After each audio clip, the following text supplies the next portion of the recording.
Haleluya, haleluya, haleluya. Salam saudaraku, ratapan 3 ayat 22 sampai 23. Sebab kebaikan Bapa Yahweh tidak pernah berhenti.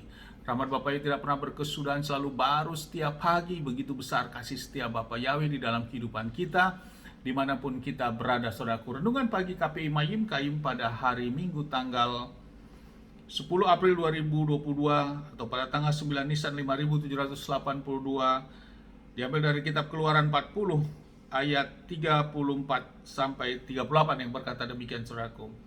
Dan awan menutupi kemah pertemuan itu, dan kemuliaan Yahweh memenuhi tabernakel itu, dan Musa tidak mampu untuk masuk ke dalam kemah pertemuan itu karena awan itu berdiam di dalamnya. Dan kemuliaan Yahweh memenuhi tabernakel itu. Dan ketika awan itu naik dari dalam tabernakel itu, Bani Israel berangkat melanjutkan perjalanan mereka. Dan jika awan itu tidak naik, mereka tidak berangkat sampai hari awan itu tidak naik. Sebab ada awan Yahweh di dalam tabernakel itu pada siang hari, dan dia menjadi api pada malam hari di depan mata seluruh umat Israel dalam seluruh perjalanan mereka. Saudaraku, perikop yang baru saja kita dengar adalah tentang kemuliaan Yahweh atau kemuliaan Elohim. Peristiwa ini adalah kitab suci mencatat tabernakel sudah selesai saudaraku, dan seluruh perkakas yang Bapa Yahweh perintahkan untuk membuatnya semua sudah ditata rapi sesuai dengan tatanan yang Bapa Yahweh perintahkan kepada Mose. Dan Mose atau Musa mengurapi semuanya dengan minyak urapan yang sudah disiapkan, dan juga termasuk memakaikan baju jubah keimaman imam besar Harun dan anak-anaknya. Semua sudah selesai saudaraku. Dan karena ini adalah perintah Bapa Yahweh, maka lewat tabernakel yang Bapa Yahweh perintahkan, maka kemuliaan Bapa Yahweh turun di tengah-tengah tabernakel ini saudaraku, dalam bentuk awan pada siang hari, dan pada malam hari dalam bentuk tiang api saudaraku, cahaya. Dan ini semua dapat dilihat oleh seluruh bangsa Israel pada waktu itu saudaraku. Tentu sesuatu hal fenomena yang begitu dahsyat saudaraku, karena kemuliaan Bapa Yahweh turun di tabernakel ini saudaraku. Dan lewat tabernakel inilah menjadi suatu pengendali untuk saat kapan mereka harus berangkat meninggalkan suatu titik untuk berjalan menuju ke titik yang lain. Karena saat awan naik, maka mereka persiapan untuk mau berangkat saudaraku. Dan saat awan ini kembali turun, maka mereka juga harus berhenti. Dan itulah kemuliaan Bapa Yahweh yang memimpin bangsa Israel secara kasat mata mereka saudaraku. Saudaraku, yang menjadi renungan bagi kita, tabernakel merupakan gambaran daripada kehidupan juga hidup kita, tubuh kita sebagai bait Elohim saudaraku.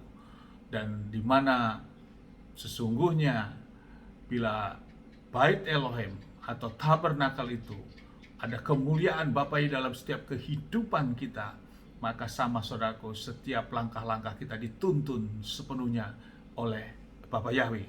Dan tabernakel ini juga menggambarkan suatu representatif tentang tempat-tempat ibadah kita saat ini saudaraku, yaitu gereja atau kehilat. Tentunya di mana ada kehilat, gereja, dimanapun saudaraku, saat masuk beribadah, kita harus merasakan lawatan Bapa Yahweh di dalam kehidupan kita. Dan karena ini menjadi representatif bahwa kemuliaan Bapa Yahweh turun di mana memang Bapa Yahweh berkenan saudaraku. Namun bila gereja ataupun kehilat di dalamnya justru organisasi yang saling berbenturan satu sama lain, pengerja saling ribut satu sama lain, bagaimana? Apakah kemuliaan Bapa Yahweh bisa turun saudaraku?